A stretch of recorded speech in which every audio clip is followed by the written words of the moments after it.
మన ప్రభు అయిన రక్షకుడైనటువంటి యేసుక్రీస్తుల వారి పేరిట మీ అందరికీ నా యొక్క హృదయపూర్వక వందనాలు. ఈరోజు దేవుని యొక్క వాగ్దానము సామెతల గ్రంథము 27వ అధ్యాయము 1వ వచనము. రేపటిని గురించి అతిశయపడకము. నా ప్రియ దేవుని బిడ్డలారా, రేపటిని గురించి దేవుడు చింతించొద్దు అని ఇక్కడ మనతో మాట్లాడుతూ ఉంటున్నాడు.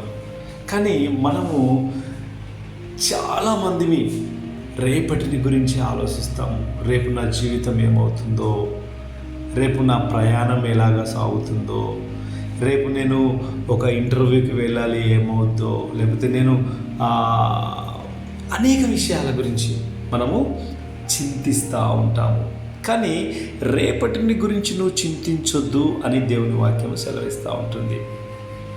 మరి మత్తయి సువార్తలో కనుక మనం చూసుకున్నట్టయితే రేపటి దినముల గురించి చింతించొద్దు, ఆ దినమే దేవుని దగ్గరికి వెళ్ళి మొరపెట్టుకుంటుంది అని వాక్యం సెలవిస్తూ ఉంటుంది. దీన్ని బట్టి మనకి ఏమర్థమవుతూ ఉంటుంది, నా యొక్క ప్రియ దేవుని బిడ్డలారా, మనము దేని గురించి కూడా చింతించొద్దు. మనము చేయాల్సిందల్లా ఒకటే, దేవుని చేతికి మన పనిని అప్పచెప్పుకోవాలి. మన యొక్క ప్రతి దాన్ని కూడా దేవుని మనకు అప్పచెప్పుకున్నప్పుడు ఆయన మనల్ని చూసుకుంటారు. మనం వెళ్ళాల్సిన మార్గాన్ని, మనకు కావాల్సిన ప్రతి అక్కరను ఆయన చూసుకొని మనకు సహాయం చేసి మన పనిలో మనకు విజయమిస్తారు. దేవునికి స్తోత్రం.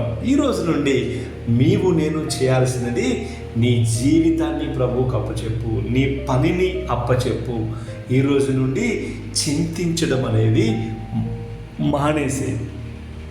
అప్పుడు నీ జీవితంలో గొప్ప కార్యాలు చూడగలవు.